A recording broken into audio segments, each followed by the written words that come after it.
जय श्री राम दोस्तों, आप सभी का स्वागत है।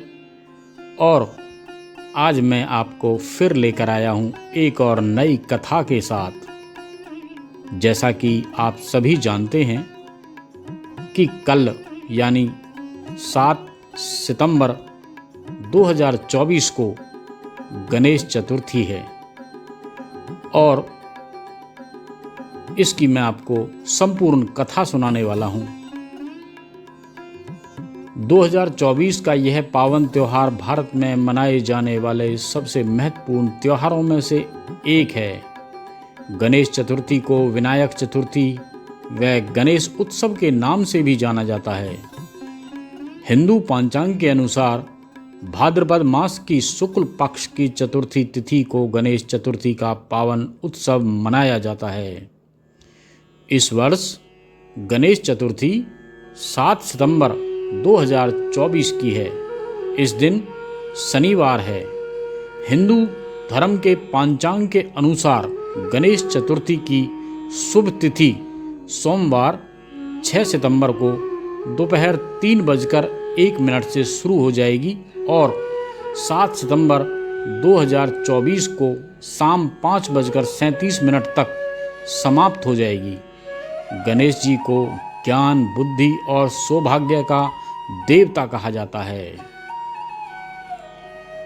गणेश चतुर्थी का यह त्योहार पूरे 11 दिनों तक चलता है, जिसमें 10 दिन तक तो गणेश जी को घर में रखा जाता है और उनकी अच्छे से सेवा पूजा की जाती है और 11वें दिन गणेश जी को पूरे जुलूस के साथ, पूरे समाज के साथ, सभी परिवार के साथ ले जाकर ढोल नगाड़ों के साथ विसर्जन किया जाता है। शास्त्रों में भगवान गणेश को प्रथम देवता बताया गया है। हिंदू शास्त्रों में बताया गया है कि किसी कार्य की शुरुआत करने से पहले गणेश जी की पूजा करने से भक्त को विशेष लाभ होता है। तो दोस्तों, गणेश चतुर्थी 2024 क्या है? हिंदुओं का प्रमुख त्योहार है। यह दिवसीय त्योहार है जो गणेश जी जन्मदिन के रूप में मनाया जाता है। गणेश जी को बुद्धि के देवता के रूप में जाना जाता है।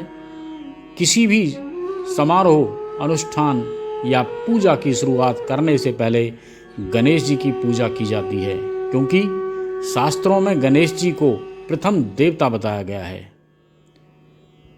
भगवान गणेश जी को 108 भिन्न भिन्न नामों से जाना जाता है, किंतु उनका सबसे प्रिय नाम गणपति और विनायक है। गणेश चतुर्थी पूजन की शुरुआत 1 महीने पहले से ही शुरू कर दी जाती है।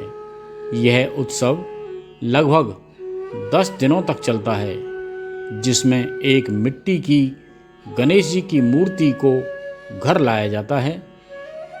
घर को फूलों से सजाया जाता है। भक्त बड़ी संख्या में मंदिरों में दर्शन करने के लिए जाते हैं। जिन घरों में मूर्ति स्थापित की है वहां पर पंडाल तैयार किया जाता है और भगवान गणेश जी को प्रसन्न करने के लिए भजन व कीर्तन किए जाते हैं। गणेश चतुर्थी के समारोह के अंतिम दिन गणेश जी को जब विसर्जन के लिए लेकर जाया जाता है, तब सभी लोग उन्हीं के साथ नाचते गाते हुए चलते हैं तथा त्योहार के प्रति अपना उत्साह दिखाते हैं। पूरे भारत देश में इस दिन हर जगहों पर भक्तों की भारी संख्या के साथ युवाओं के द्वारा बहुत ही ज़्यादा मात्रा में ढोल नगाड़ों के साथ जुलूस निकाला जाता है। अंत में भगवान गणेश को नदी या समुद्र में विसर्जित कर दिया जाता है। लोग बहुत खुशी व उत्साह के साथ सभी मिलजुल कर शामिल होते हैं और भगवान से अपनी सभी कष्टों को दूर करने के लिए प्रार्थना करते हैं। इस दिन भक्त बड़ी संख्या में अपनी खुशी और भगवान के प्रति अपनी आस्था को प्रकट करते हैं। दोस्तों, गणेश चतुर्थी के दिन सुबह जल्दी उठकर स्नान करके भगवान गणेश जी का ध्यान करना चाहिए और व्रत का संकल्प कीजिए। इसके पश्चात गणेश जी की मूर्ति को किसी लाल रंग के कपड़े पर रखिए। फिर गंगा जल का छिड़काव करते समय गणेश जी से प्रार्थना करें। एक पान के पत्ते पर सिंदूर में थोड़ा सा घी मिलाकर स्वास्तिक का चिन्ह बनाएं तथा इनके बीच में एक कलावा से पूर्ण रूप से लिपटी सुपारी चढ़ाएं। भगवान गणेश जी महाराज को फूल, सिंदूर और जनेऊ चढ़ाएं। इसके पश्चात गणेश जी को प्रसाद चढ़ाएं। गणेश जी को उनके प्रिय मोदक का भोग लगाएं। मंत्रों का उच्चारण करके गणेश जी की पूजा करें। गणेश जी व्रत कथा सुनने और गणेश चालीसा का पाठ करें। रात को चंद्रमा को देखने से पहले ही गणेश जी की पूजा कर लें।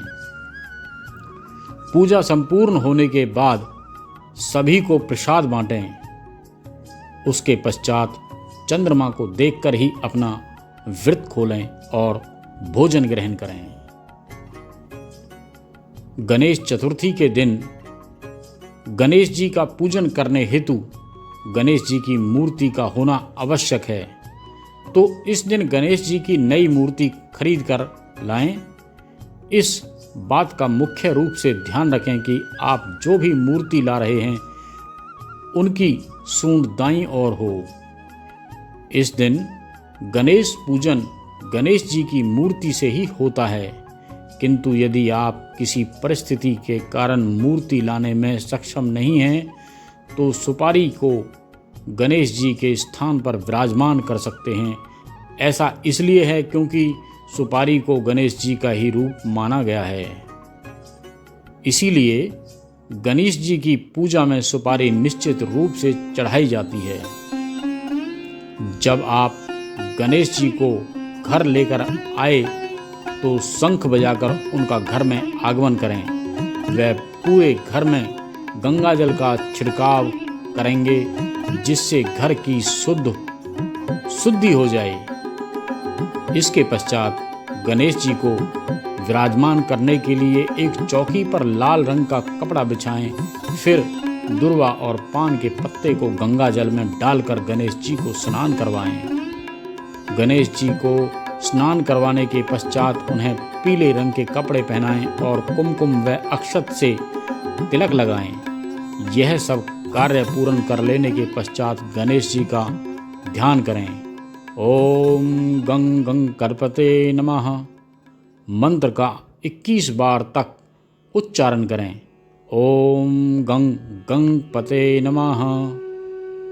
पूजा करते समय गणेश जी की मूर्ति के पास एक तांबे के कलश में जल भर कर रखें।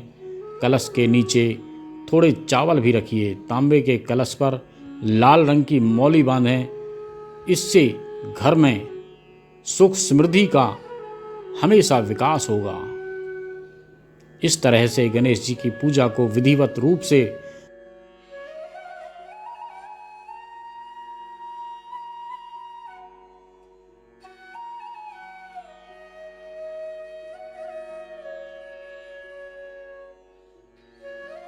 पूर्ण करने पर उनका आशीर्वाद मिलता है और गणेश जी, जिन्हें विघ्नहर्ता भी कहा जाता है, आपके सभी कष्टों को हर लेते हैं।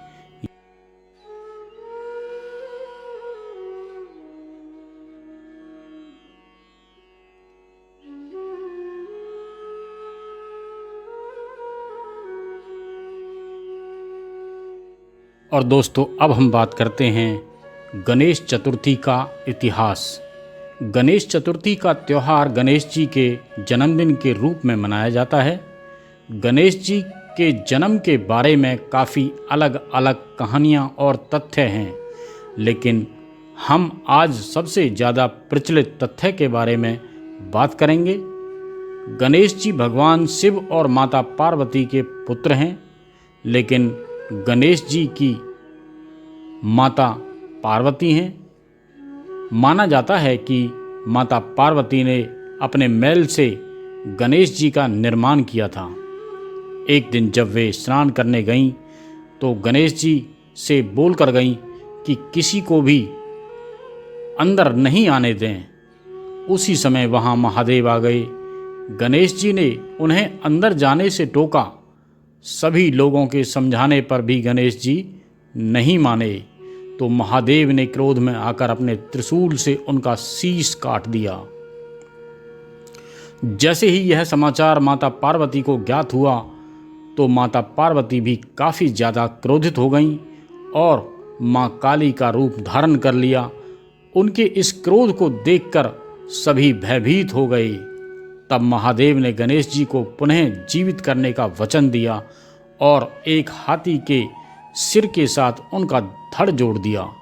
तभी से गणेश जी का नाम गजानन भी रखा गया है। इसी वजह से इस दिन गणेश चतुर्थी का पावन त्यौहार मनाया जाता है। तो दोस्तों, अगर आपने मेरे चैनल को अभी तक सब्सक्राइब नहीं किया हो तो सब्सक्राइब कर लें, जिससे कि आपको रोज़ाना की ये कथाएं मिलती रहें। लाइक नहीं किया हो तो लाइक करें।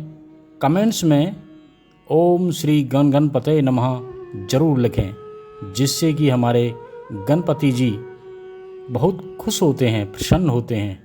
तो अब हम एक और नई कथा के साथ फिर मिलते हैं। जब तक के लिए जय श्री राम।